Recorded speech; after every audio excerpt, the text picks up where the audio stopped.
we're going to talk about how to transform your pain and your challenges and your hardships into progress. We're going to talk about how to attach different meaning to what it is that you might be going through. And that individual that we'll be talking to today, his name is Mr. Terry Tucker.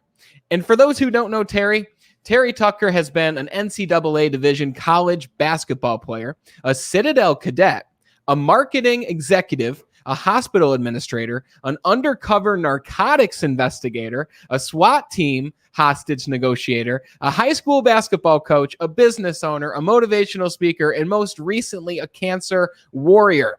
He and his wife have lived all over the United States, and they currently reside in Colorado, beautiful place, with their daughter and Wheaton Terrier, Maggie.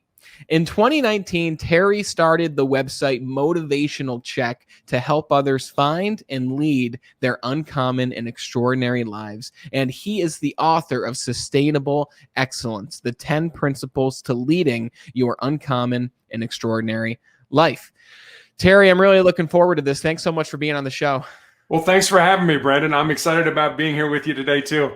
Absolutely. You've had a very long and very interesting career and backstory, and you've done a lot of incredible things. You've got a family. You've moved everywhere. There's so many things that we could talk about, and I want to touch a little bit on each one of those, especially when it comes to the challenges, how you've overcome them, and how you continue to. But the first thing I want to ask you, just to get some background here, can you tell us a little bit about Terry Tucker in high school? Who were you in high school, Terry? Let me ask you that first.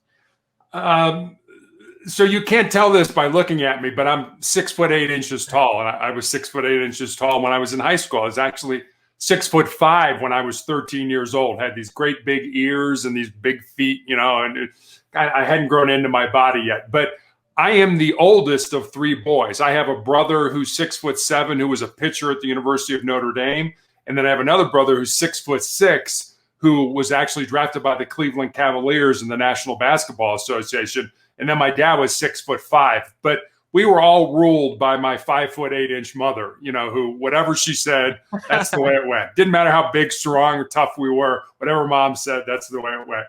So I was fortunate enough to go to the Citadel to play college basketball. And I was actually very fortunate enough to play against Michael Jordan my senior year as well. Wow. They had what was called the North-South doubleheader, which was kind of a misnomer. So they would take two teams from North Carolina, which was North Carolina State, and two teams from South Carolina, which was my team, the Citadel and Furman. And we would play a Friday, Saturday game in the Charlotte Coliseum. So that was 1982. 1982, Michael Jordan's freshman year, they won the national championship. And then in 1983, the following year, North Carolina State and Jim Valvano won the national championship. So in one weekend, I got to play against two national championship college basketball teams, which was an incredible experience for me. So when I graduated from college, moved home to find a job, I was the first person in my family to actually graduate from college. Found that first job in the corporate headquarters of Wendy's International. And that was the positive. The negative was I ended up living with my parents for the next 3.5 years as I helped my mom care for my father and my grandmother, who were both dying of different forms of cancer. So I guess I went a little bit beyond high school, but that's kind of me in a nutshell. I have a couple questions that Sure. just arose because of that. So was Michael Jordan, was he known at that point in time? Did you know who you were playing against? Or was he just another player just like you on the court? He was just another player. I mean, he really, he hit a sort of last second shot in the national championship basketball game, which kind of really got Michael Jordan. Kind of a funny story. Fast forward, say 15, 20 years later, my youngest brother, the one who pitched for Notre Dame, is a basketball coach in Chicago at Loyola Academy, and he coached both of Michael Jordan's sons. Wow. And he said, one day I'm at practice, I'm going through a play, and I look up, and none of the players are paying attention to me at all. He said, so I looked where they were looking, and Michael Jordan had come into the gym just as a parent to pick up his kids after practice. It wasn't, I'm here as a basketball player. And so my brother looks at him and says, hey, Michael, you're a little bit of a distraction. Would you mind stepping out in the hall until practice was over? And Jordan was a super guy, very cool. He's like, sure, coach, I'm sorry for the distraction. I'll be out in the hall till practice is over. My brother thought later, I'm probably the only coach in the history of basketball that ever kicked Michael Jordan out of practice. So, Wow. Anyway. What a story that is. Yeah. So let me ask you this. So obviously basketball was a very, very important part of your life, right? I'm sure it groomed you in terms of, the lessons you learned in competitiveness and all these different things, which I want to touch on in a bit. But what separated the elite basketball player, like someone who went to the Citadel, someone who really took this thing farther than just high school or even some college? Like, what separated the greats from just the average players when it came to basketball and sports? I'd say probably two things. One was their dedication to the game, their willingness to go out there. I grew up in Chicago, and when it was 90 degrees in August and stuff like that, I got to go run 2 miles, and I mean, most people are like, no, I'll wait till it gets cooler, after dinner or something like that. I think that's one. And then second, your mindset. You've got to believe that, you're at an elite level. I played in actually the same conference. Maybe your listeners won't know this person by the name of Isaiah Thomas, who actually went on to play at Indiana and won a national championship at Indiana, went on to play in the NBA with the Detroit Pistons. I mean, a super nice guy. We used to sit together at the all-conference banquets and stuff like that. So you have to believe that you belong in that category, not that these guys are here and I'm down here. No, you have to believe that you're up there with them. Did you believe at any point or did you feel as if you were an imposter at any point, playing with these other elite players and being in this ball game, essentially? Like, how do you have that mindset? Is it something you tell yourself? Is this something that you just groom in your mind over and over? What is it exactly? I mean, I think a lot of it is, like I said, when I was 13 years old, I was 6'5". So I was, just by my height, picked a lot of times to play against guys that were in high school or in the summer if they were back from college and stuff like that. So when I was young, I got to play against really good talent, and the better the talent, the more you have to pick up your game. So, you sort of have to hone those skills. And I was just lucky enough to do that. But yes, there was a time I had 3 knee surgeries in high school. 2 of them were pre-arthroscopic surgery. So I have the large zipper scar on the outside of my knee. And there was one summer that I was in a cast from my hip to my ankle for the entire summer after surgery. They don't do that stuff anymore. And I remember when I got back on the court, my mind was kind of like, yeah, you're probably a step slower and coaches aren't going to want to So, I learned at 15 years old, you need to change that narrative. If you don't like what's going on in your head, you need to change that narrative to something positive. Like, hey, I'm still playing at an elite level and coaches are still contacting me. So, yeah, I can still do this. But my mind was like, maybe not. You're a step slower kind of thing.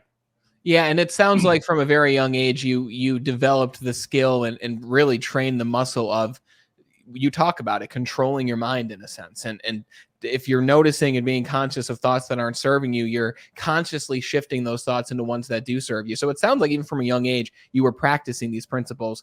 And I'm really curious about this now. So now you're living at home, you're helping to take care of your family, right? And are you still an executive over at Wendy's in marketing at this point? I am. Okay. How did you transition from being a marketing executive at Wendy's to then moving into being an undercover narcotics investigator? And like, how do you, and I know you were a cop for many years, so how do you transition from that to this whole new world? So law enforcement, I believe, was my purpose, my passion. It was the reason I was put here. My grandfather was a Chicago police officer from 1924 to 1954. So he was involved, he was in Chicago during, the height of Prohibition, during the gangs and Al Capone and all the stuff that was going on. And he was actually shot in the line of duty with his own gun. And my dad remembers the stories my grandmother told, about the knock on the door of, Mrs. Tucker, grab your son, your husband's been shot, come with us. So he was having nothing to do with me being in law enforcement. My dad had my whole life planned out. You're going to go to college, you're going to major in business, you're going to get a job in business, you're going to get married, have 2.4 kids, live in a house. I mean, he had it all planned out, but that was what he wanted me to do. That's not what I wanted to do. And I took those first 2 jobs at Wendy's, and then I spent 10 years in hospital administration because my dad was sick. And I didn't, I loved him. I mean, what he did in planning my life was not done, was done out of love. It was done out of concern. I want you to have better than being a cop. But in my heart, there wasn't anything better. In my heart, that was why I was put on this earth. At least that's the way I feel. So it was kind of a friction going on. And I mean, in all honesty, I was a 37-year-old rookie police officer. So, I'd had some life experience. And I remember I took a whole lot more Tylenol than everybody else in the police academy just because I was so much older. And that's when you began as a police officer. You were 37 years old. Yeah, well, actually, I started in my wife and I, when we got married, we moved to Santa Barbara, California, and I started as a reserve police officer out there. And again, here I am, a suit and tie, 8 to 5, Monday through Friday kind of guy. And one night at dinner, I'm like, honey, how about if I take this class and I become a police officer? And I mean, my wife has been incredibly supportive during my entire life, the 27 years we've been married. But it was just, can you imagine your spouse, excuse me, coming to you and saying, hey, this is my career, and now I want to totally go over here and do something crazy, off the wall, work nights, holidays, get shot at, doing all that kind of fun stuff. So, but very supportive. And I want to dive into that too. And I guess you've mentioned several times now how this has you've always known that to be your purpose. You've always known that to be your passion, even while you were in the, working in the corporate world and the healthcare world. Like what did that voice sound like in the back of your mind? That voice of, this is what I want to do. Like, I guess the question is, how did you know that's what you wanted to do? Was it a feeling? Was it a voice? What was that exactly? It was a feeling. It was a calling. It was, when you get up in the morning, I think if you are living your purpose, and again, I don't want people to think that your job has to be your purpose. I mean, your job can be what you do to pay the bills, and maybe you're a writer or a painter, or you do something else that's your passion, and so it doesn't have to be your job. But for me, I just kind of kept going back to, this is my calling. I mean, the books that I would read, the shows that I would watch, the movies I would see were all, we talked in law enforcement, there are 3 types of people. There are sheep, there are wolves, and there are sheepdogs. And I always wanted to be the sheepdog. I always wanted to be the one that protected, that went out there and did that. So it was a feeling. And when I became a policeman, I couldn't wait to get up in the morning and go to work. What are we going to do today? Who are we going to help? How are we going to make a difference? The other jobs, I did that to a point, but I just didn't have the passion to get up and go do that. So it was a feeling more than it really was a voice in my head. I guess my question would be that was a brand new world for you at that point. You knew you always wanted to do it. How did you adjust to a world where now it was life or death for you? I've heard you talk about it many times where, you would be meeting up with people and essentially just buying drugs on the street from individuals who might be shooting at you or threatening you, or who might be just scary people. Like, how did you adjust to that, especially in this, not a later chapter in your life, but during a chapter where a lot of people would stay put where they are because they might not think that there is something else? How did you adjust to that stark difference? That's a great question. And I don't know if I have an answer for it, other than I knew that's what I was supposed to do. I mean, don't get me wrong. I was no hero or anything like that. I mean, even in the drug unit, safety was prominent. If we lost, $20 to a rock of crack because we didn't think something was right, or, something. I mean, I had people that I worked with in the unit that had guns pointed at their heads. I was shot at one night. I mean, it's a dangerous job. And the thing that, I always get well, you're 6'8". How could you possibly have done undercover narcotics work? And the thing that motivates that industry, and it is an industry, is greed. And if you have money, you'll probably find somebody that'll be willing to sell you drugs. And we were kind of a street level narcotics unit. So we were about buying drugs, but those led to other investigations where we got to work with, the federal DEA and the FBI and things like that. So I just learned so much and got to be around so many good people that I couldn't wait to go to work, even though I knew it was a dangerous job. Yeah, absolutely. And I want to talk about that danger, because while it might be very different right? Let's talk about entrepreneurs, like what you're doing now. Let's talk about the mindset that's required in order to take risks, the mindset that's required in order to be competitive to an extent, in order to succeed. Like that mindset of how do you keep your cool in a situation where it might be life or death, or when you're about to go give that presentation, or when you're about to go have that conversation. Like you must have had formal training, whether it was while you played basketball in college or Wendy's, or especially working with the police force and working undercover. Like what kind of training did you receive, or what strategies did you use even in order to keep your cool in situations that, I mean, getting shot at? How do you keep your cool and actually react in a smart and trained way? Well, sometimes you just duck and cover, and that's pretty much, you know, I mean, I always used to tell people, you know, when we would go to the range, we would, the state of Ohio, I was a policeman in Cincinnati, the state of Ohio had certain standards. And so we would go to the range and we would qualify. And the state said, you've got to hit, you know, 7 out of 10 on your target. You got to score 70%. Well, the city was like, no, you got to score 10. You got to get 10 out of 10. You got to shoot 100%. And so we would, you know, and that's what you had to do to qualify. But then in a real gun battle out on the street, the hit rate or the success rate, I mean, we're scoring 100% in, you know, where nobody's shooting back at us and we're not tired and it's not cold and rainy and all that stuff, was only 30%. So, you know, you're shooting 100%, but in a real gunfight, you're literally kind of spraying and praying, you know, that you hit the person. And, you know, most gunfights as a police officer, you know, take place in the span of, you know, 5 to 10 feet and are over in about 2.5 seconds. So, you know, it's not like, you know, there's a running gun battle that goes on for an hour and a half. That doesn't happen. It's quick and it's over. So there isn't a lot of time to think. And that's all about training. That's all about muscle memory, because when you're in that kind of an environment, when you're in that kind of a situation, you know, all the things that physically go on, you know, you get tunnel vision, you know, you don't hear things, you know, your fine motor skills go out the window. So all, you know, drawing and shooting and getting it on target is all muscle memory, because you don't have time to think about it, because before it starts, it's over. Absolutely. And it comes down to that practice and that work that you put in before the actual event, right? You hope that event never happens, but if it does, at least you've got that muscle memory and in order to defend yourself and really perform the way that you want to perform.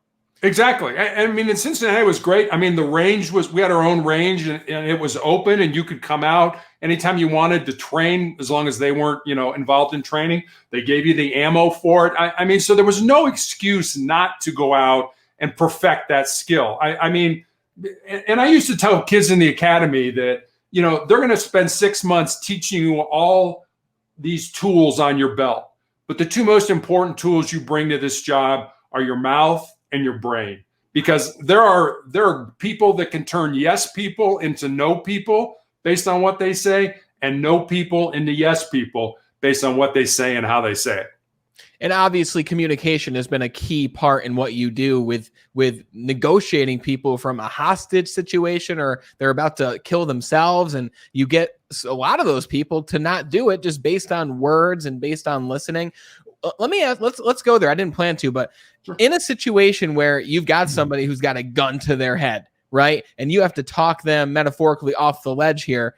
What do you think is the greatest key to success in a situation like that, where everything is on the line and you have to perform at least at your best in order to get this person not to do something? I guess in one word, the answer to that question would be listening. And I mean listening to understand, not listening to reply. You know, we kind of talk about, you know, well, you talk the person out. Well, not really. I more listened them out than I did talk them out, because, you know, as a police officer, most of your interactions are face to face. So, you know, if I'm talking to you and I'm watching you kind of ball up your fists, or, you know, maybe you're looking around, I might think, hey, you want to fight me, or you're looking to run or something like that. I can see that. I can see those verbal or those visual clues, and I can do something about it. I can sit you down, I can put you in the back of my car, I can handcuff you, depending on what's appropriate based on why I'm there in the first place. But as a negotiator, we're not with that person. So we have to figure out what's going on based on what the person's saying, what they're not saying, and how they're saying it. So it's kind of a nuance, or it's kind of an art. And we practiced a lot, and we worked with a psychologist, and I've had the opportunity to train with the FBI's hostage negotiation team and stuff like that. So you had to listen, and you would sort of go down a rabbit hole and say, well, I'm not sure what's going on here. Let's try this. And if you were wrong, most of the time the person would let you know. It's like, no, you idiot. That's not what I'm saying. Okay.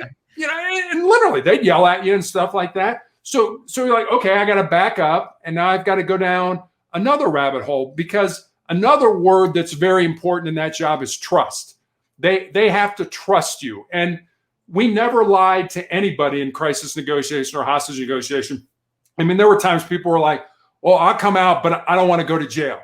It's like, well, I'm sorry, when you come out, you are going to go to jail. But let's not talk about that right now. Let's talk about why you're, whatever, X, Y, and Z. And I always kind of acquaint that job to sort of a seesaw or a teeter-totter at the park. So when we start talking to them, their emotional side is way up in the air, and their rational side is kind of down on the ground. So we just asked open-ended questions and let them burn off all that emotional energy to where that teeter-totter kind of gets to equilibrium, or the rational side becomes, what's prominent. Because you're not going to make good decisions when when the emotional side's up and that's what you're thinking about. When you can get somebody to a rational point of view, then you can talk about, putting the gun down, letting a hostage go, coming out, and things like that. You don't talk about that stuff when they're just ranting and raving and screaming and hollering at you and stuff like that. So I'd say, listening and trust are probably the two biggest things that we did to be successful in that job. And would you say that those skills that you learned in that have helped you in your relationships personally, have helped you in your marriage, have helped you with you mentioned you have 2 twin daughters. Have those skills helped you in your own personal life as well?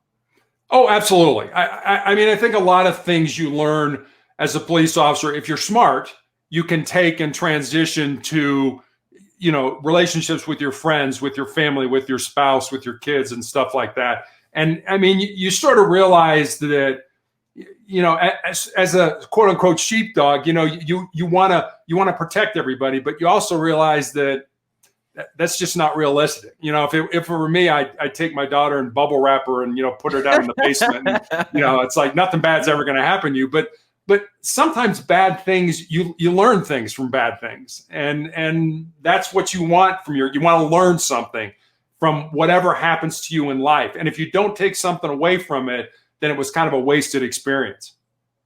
Absolutely. So you found this realm that fulfilled you. You found this realm where you were finally living your purpose. And I think it's really important to mention that you did this at age 37, when a lot of people wouldn't want to make that transition. You did it anyway. You took a risky move. You went into it. You were in law enforcement for how many years? 10 years. 10 years. Okay. So now you're 47 years old. You're transitioning to the next chapter of your life. And what did that next chapter of your life look like for you? So, I talked about how supportive my wife was of me transitioning into law enforcement. Well, the next chapter in my life was because my wife lost her job and she needed to move. So I did not want to give up law enforcement, but sometimes you do what you have to do for the thing that's most important to you. And I loved being a cop, but it wasn't who I was. I was a dad and I was a husband, and that was what was important. So when my wife lost her job and we had to move to Texas, I said, well, what can I do now? And I started a school security consulting business, and I coached girls high school basketball. And it was, my wife supported me. Now it's time for me to support her. And she's the primary breadwinner in the family. It's not my, piddly little police salary and that kind of thing. So that I was very fortunate in that regard. So, we had to move, and I was like, I have to leave this job, and then I have to find something else to do. And I did. Like I said, being a cop wasn't who I was. And I knew people, I worked with people who were cops for 35 years, and their identity was tied to that gun and that badge. That wasn't me. I loved it. It was my passion, but that wasn't who I was. Yes. Okay. So let's take that then, and let's transition that to you being a cancer warrior. right? Let's talk about that challenge and what you're continuing to overcome on a daily basis here. How old were you when you were diagnosed with cancer? Can you tell me about that story in the beginning and the origins there? Yeah, so it was 2012. I was in my early 50s, and like I said, I was a high school basketball coach. So I was on my feet a lot, and I really didn't think much of this callus that broke open on the bottom of my foot right below my third toe because I was on my feet pretty much all day. But when it didn't heal, I went to see a podiatrist, a foot doctor friend of mine, and he took an x-ray and he said, I think you got a little cyst in here.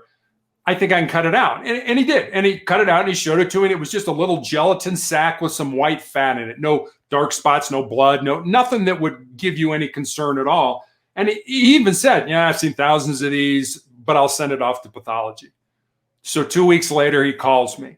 And like I said, he'd been a friend. So the more difficulty he was having talking and telling me, the more frightened I was becoming, until finally he just kind of laid it out. He said, Terry, I've been a doctor for 25 years. I've never seen this form of cancer. You have a rare form of melanoma that this form appears either on the bottom of your feet or the palms of your hands.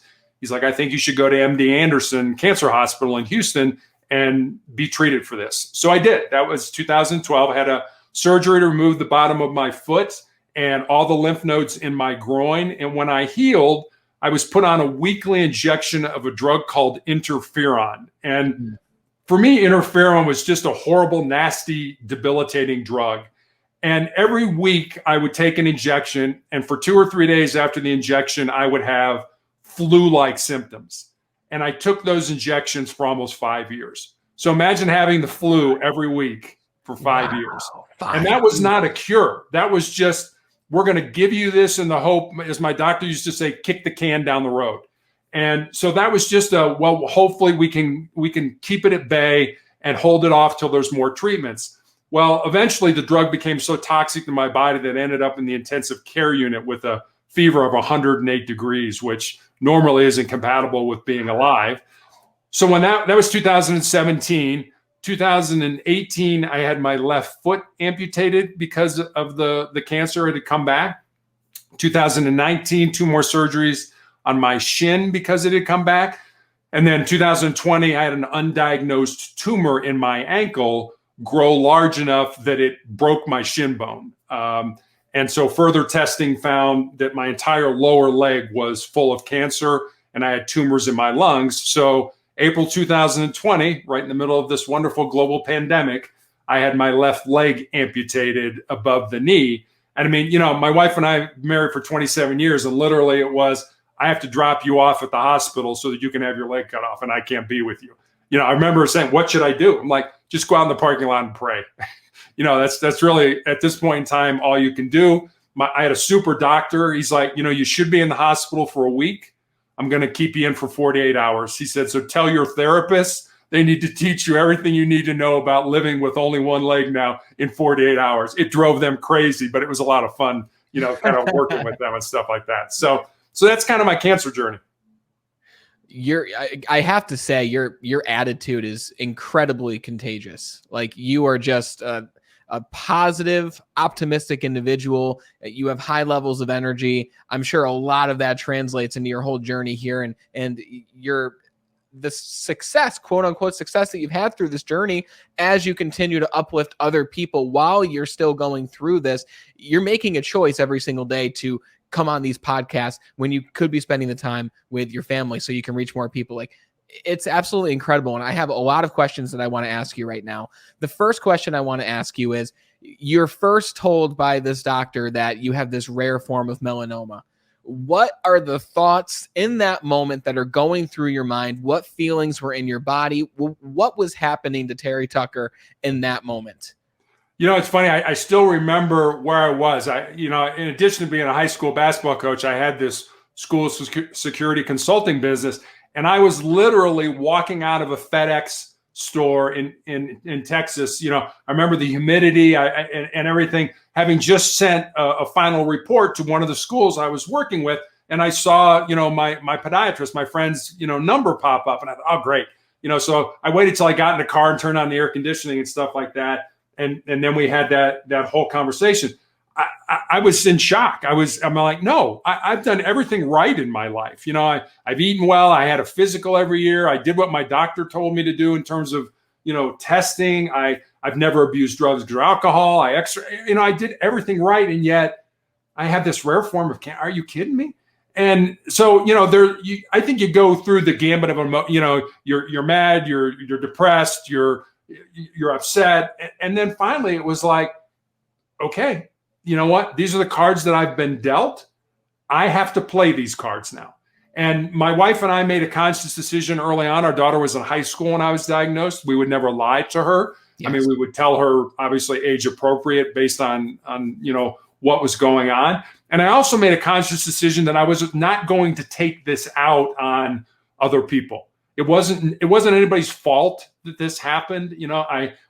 People have asked me, well, are you mad at God because he gave you cancer? I don't think God gave me cancer. I don't think God got up in the morning and said, Tuesday, Terry Tucker, cancer. I don't think he did that. This is just something that happened. And I've certainly asked the why question, why did this happen? And 2 summers ago, I was genetically tested for all 88 genes that doctors either know or suspect cause all different kinds of cancer. And I have absolutely no mutations in any of my genes. And yet I got this rare form of cancer. So I don't spend a lot of time worrying about why I got it. I got it. And I don't spend a lot of time blaming people. And I also don't project my, negativity on doctors or nurses or techs or people that are trying to help me, because they're trying to help you. It's not their fault that you got this. And I guess I want your audience to realize that there's no S on my chest. I do not wear a cape. I mean, there are days when I cry. There are days when I get down. There are days when I get depressed. But we're all going to experience pain in life. And it doesn't have to be as dire as my cancer. I mean, you could flunk a test at school or break up with your boyfriend or your girlfriend or have an auto accident on the way to work, whatever. We're all going to experience pain. Pain is inevitable. Suffering, on the other hand, that's optional. That's what you do with that pain. So I just choose to use it to make me stronger and more determined instead of like, oh, look, I got this poor cancer. Look at me. The hell with me. It's not about me. It's about something that's bigger than me. Absolutely. Pain is inevitable, but suffering is optional. What an incredible quote that is. And I obviously you had experience with cancer in your past because of your father and your grandparent. You're living at home during this time. What were your emotions on cancer when you found out your father had cancer?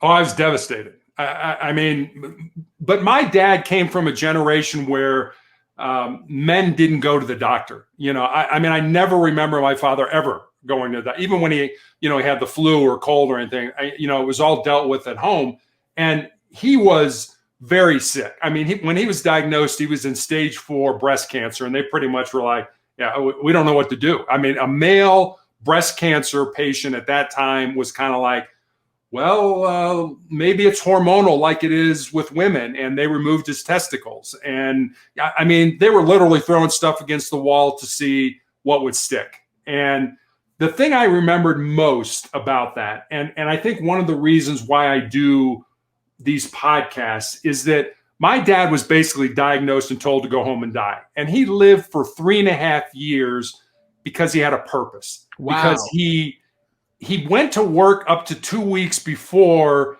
he died. And he loved doing what he did. So I saw that and I thought, well, whatever time I have left, I'd like to have a purpose. I'd like to make a difference. And that's why I go on these podcasts and try to make people realize that, you can do so much more than you ever think you can do. So don't let whatever your problem or issues are get you down. Just keep moving forward. And I think it's incredible that you are deciding to attach meanings to everything that is happening. Like it sounds like you believe that everything happens for you, right? Yeah. Yeah.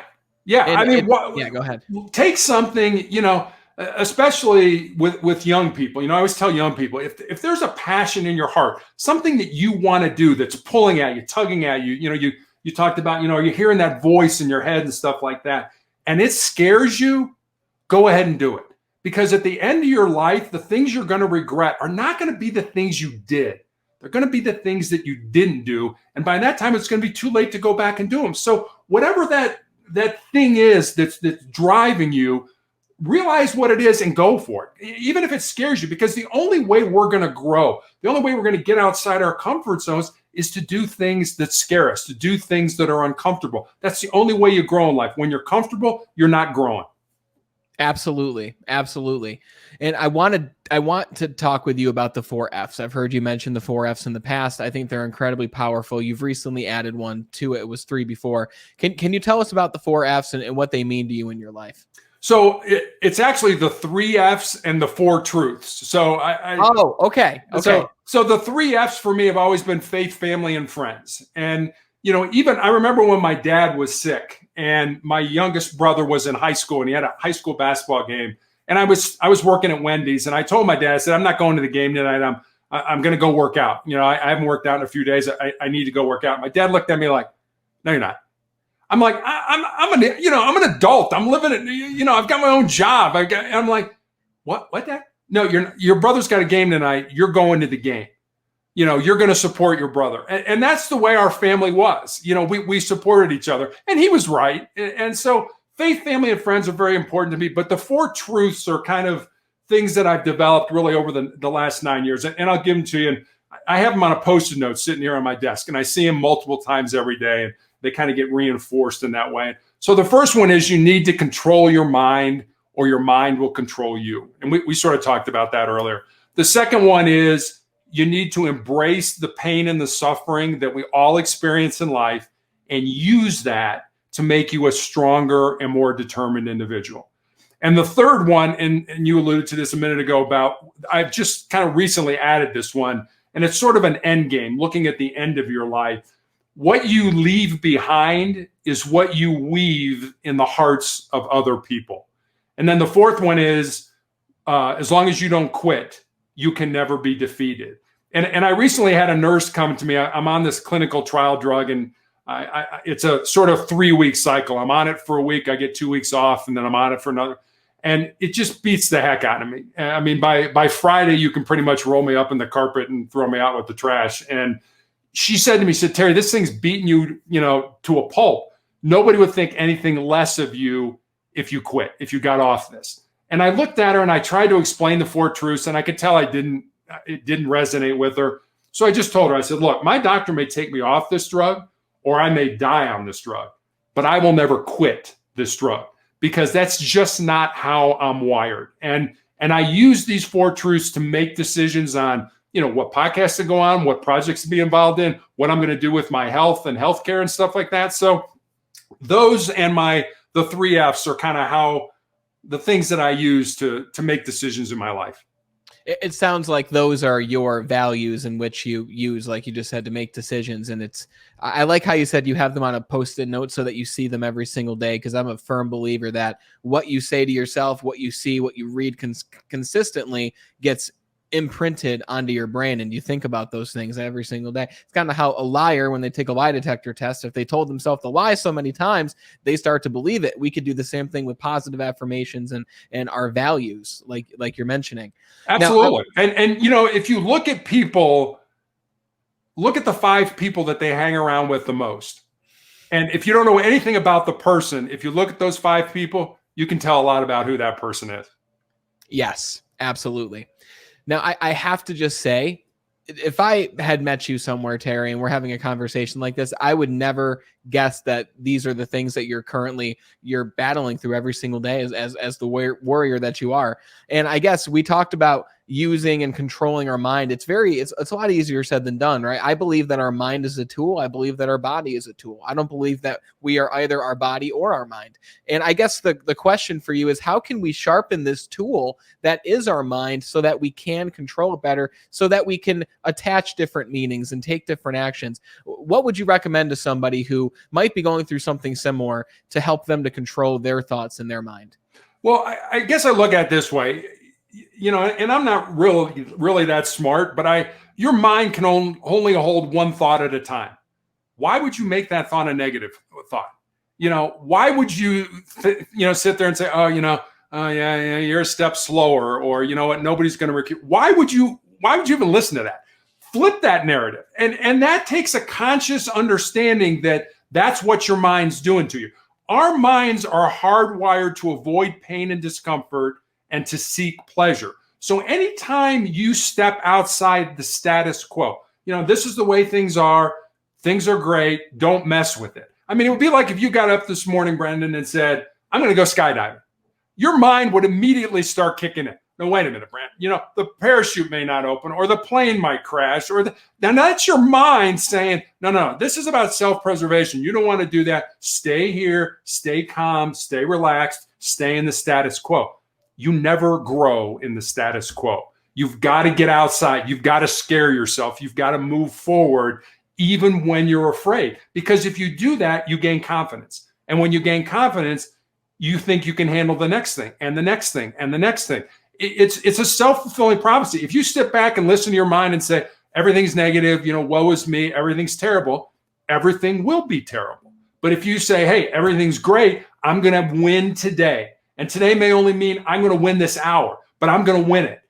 That's positive. That's another way of looking at it. So why would you hold on to a negative thought when you can only hold one thought at a time? I mean, just hold on to that positive thought. But that's a conscious effort on your part to say, oh, that's negative. No, I got to flip the switch and I got to go over here and make this positive.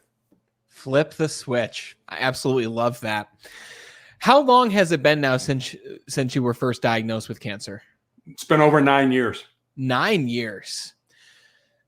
Okay. So before we move into this next chapter, I got to ask you, I'm curious, how are you able to maintain such high levels of energy? Because you're an explosive individual to me. Like, you radiate positive vibes, and that is not the case for a lot of people that I have conversations with. Is it purpose, or what is it that fuels you? How do you stay on top of your game as often as possible? I guess part of it is, it sort of goes back to that second truth about embracing the pain and the suffering. So, we talked about, pain is inevitable, suffering is optional. My pain is eventually going to go away. It may go away through surgery. It may go away through medication.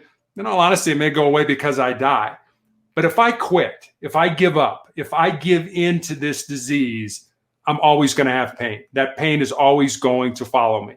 So there is no way. I mean, I may go down fighting, and I probably will go down fighting, but I will go down fighting. I'm not just giving this over to, hey, doc, just tell me what to do. And that's another, I'm sure my doctors want to hit me over the head with a 2x4, because I always ask the why question. Well, why are we doing this? Why shouldn't we do this? Why can't we do that? And like I said, I'm not that smart. There's no, MD after my name, but I'm always asking my doctor, why are we doing this? What do you expect to get out of this and stuff like that?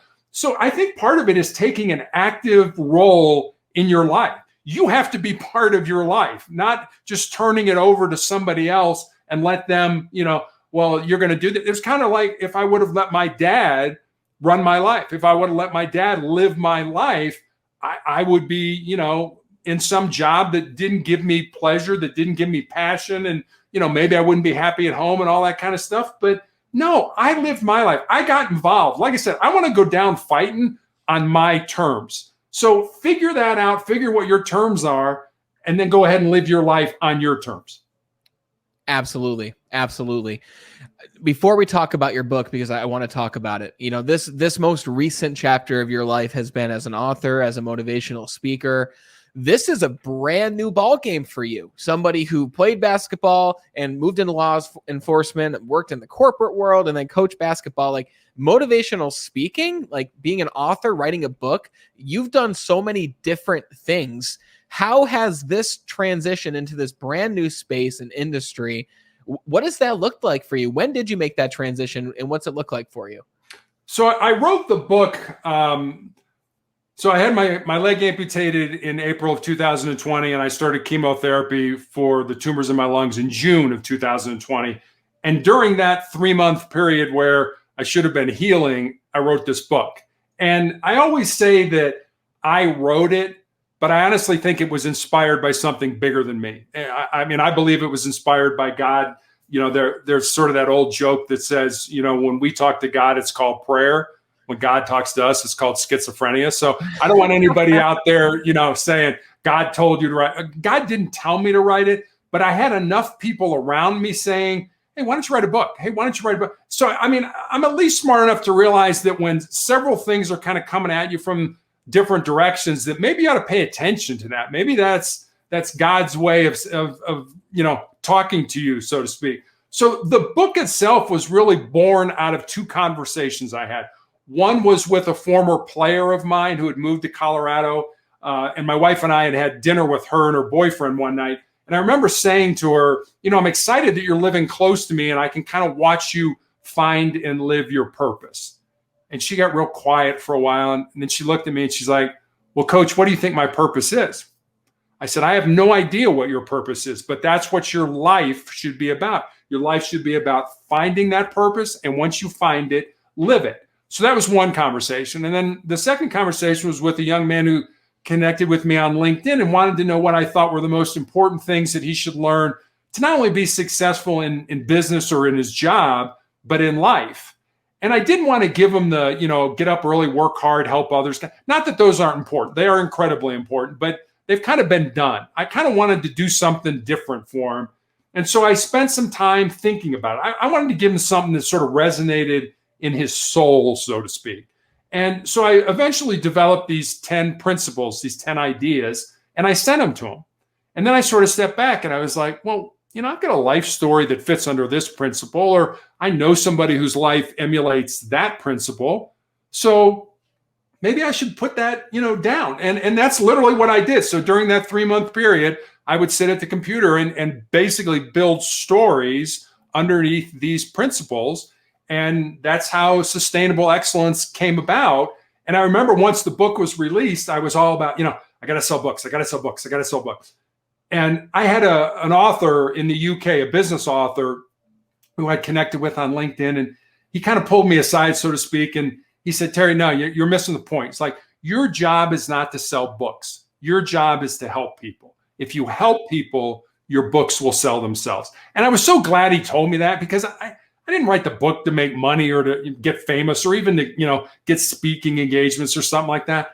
I wrote the book to help people. And one day, about 4 months ago, I had an 87-year-old man who reached out to me and said, I read your book. I bought your book. I read your book. He said, if I would have had those principles when I was younger, I would have had a much better life. And that sort of, kind of certainly made my day and made me feel like, yeah, the book has meaning and the book is helping people.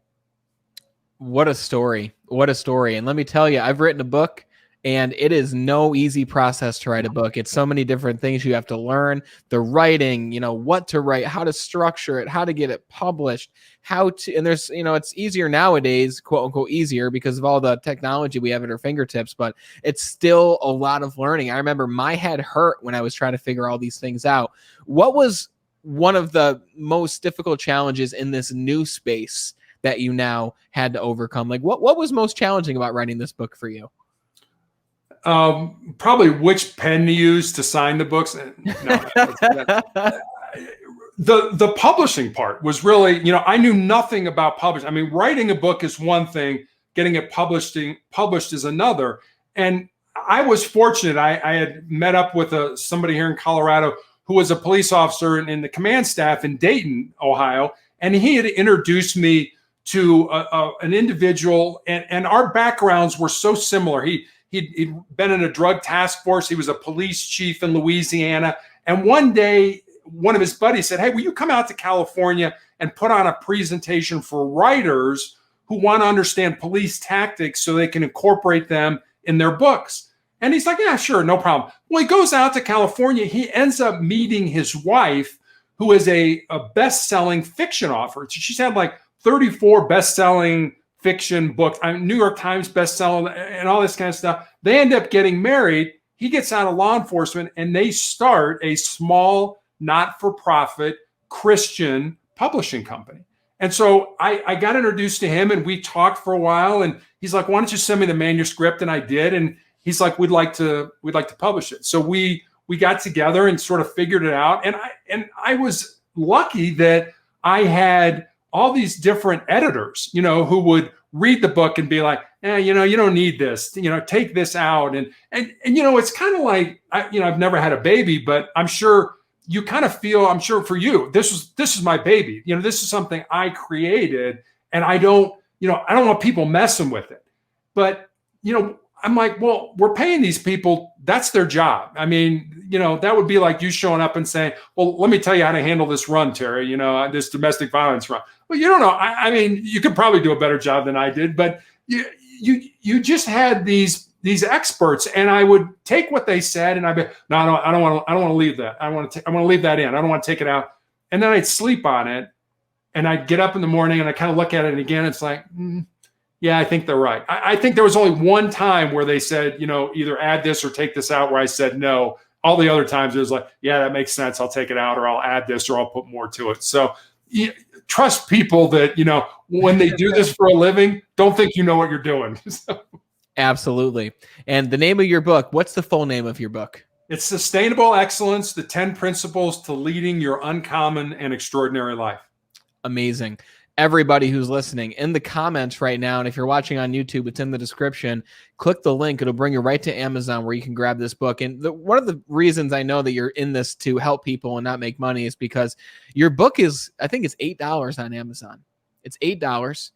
And it just so everybody knows, when it comes to publishing on it, with anybody, that's less than most books that you're going to find. Terry has made this more than possible for anybody to get a copy of this book and go through it, even if you only go through it 10 pages a day.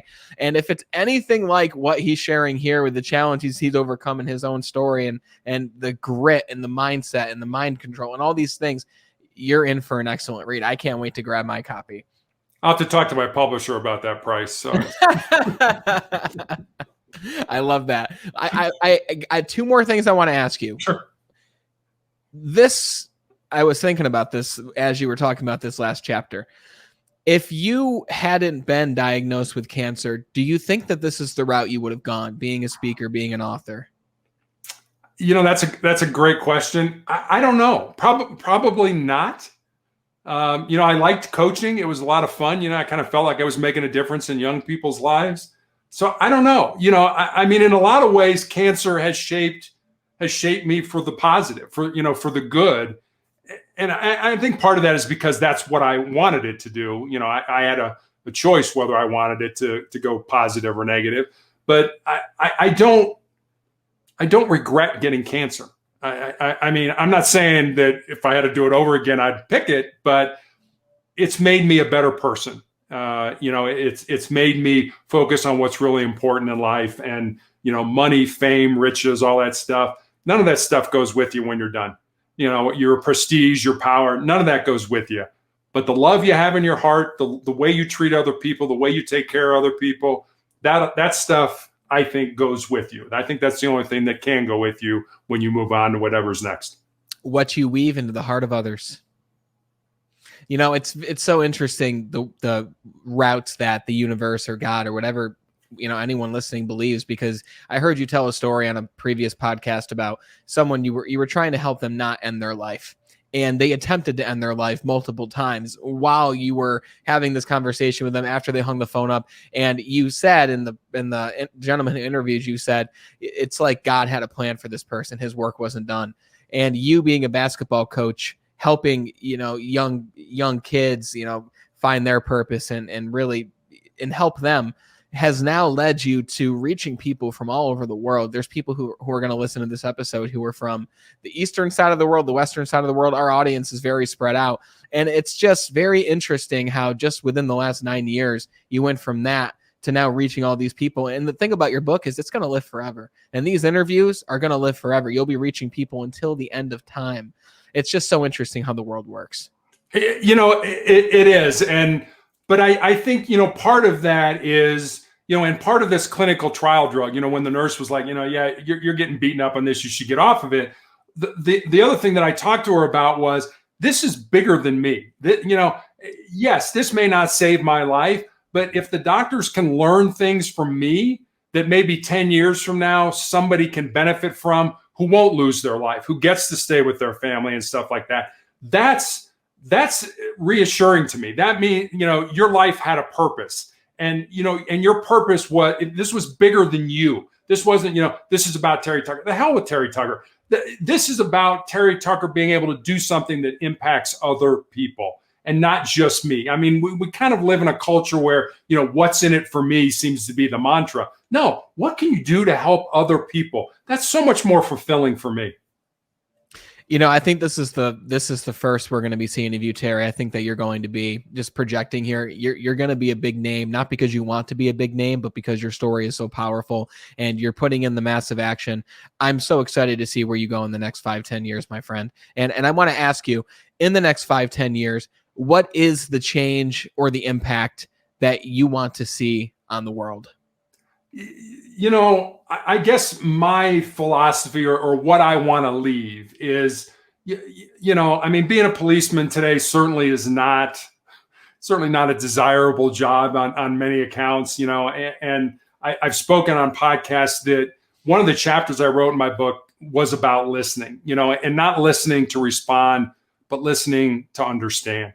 And I would hope that if people can listen to my story, that they just step back for a minute and let's talk to each other and understand where we're coming from. Why are you saying what you're saying?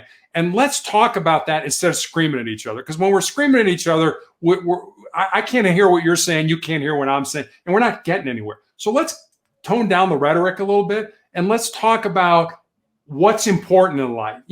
I want to put as much goodness, positivity, and love back into the world as I can. And I know that sounds kind of corny and, we should all hold hands and sing Kumbaya and stuff like that. But that's one thing I've learned. And I've been in some high stress, high profile, exciting kind of jobs, but none of that matters. What matters is the love that we were created. And I always talk about, and I don't want to put my religion or my faith on anybody else, but I always talk about how, if you think about a God that created you in love and knew all the dumb, stupid, crazy, sinful things you were going to do, and still loved you enough to put you on this earth to give you a chance to make a difference. I just when I think about that, it's so overwhelming and so, outside of my ability to comprehend any of that stuff, that it makes just an impact on my heart. It resonates in my soul of what's really important in life. So I think, all your money, all your prestige, what kind of car you drive, none of that stuff matters. What matters is what you do in this world. Find your purpose, live your purpose, and move on with your life and keep moving forward. And I think that's an incredible place to end. I want to respect your time, and I want to ask you, other than your book on Amazon and wherever else they can find it, where can we connect with you to continue hearing more and follow what you're doing? So I have a website called Motivational Check, and every day I put up a new thought for the day, and on Mondays, I put the Monday morning motivational message up and stuff like that. So I realize people are busy, but if you need a quick shot of inspiration or motivation, go to motivationalcheck.com. You can send me a note there if you want to. You can have access to the book. My social media accounts are on there as well. So motivationalcheck.com will get you to Terry Tucker. Incredible. Terry, thank you so much for vulnerably sharing your story with us today in an attempt to help us overcome our challenges and make progress. Thank you so much. Thank you, Brandon. I appreciate you having me on. What a show. Normally I end with a minute of just talking about what we talked about, but there's nothing that I can say that would amount to what Terry shared with us today. So all I'll end with is attach a different meaning to whatever challenge or obstacle that you're facing right now. That different meaning will lead to different emotions. Those different emotions will lead to different actions. If you're not following Terry, go check out motivationalcheck.com. Grab his book, Sustainable Excellence. Both links will be in the description. If you're watching this live, it's in the comments right now. And thanks so much for tuning in. The number one way you can support this show, only if you found value, only if this has helped you, is to share this show with one friend who needs to hear this message too. You never know who needs to hear it and what it could do for them at this point in their life. And until we talk again next time, continue to be better.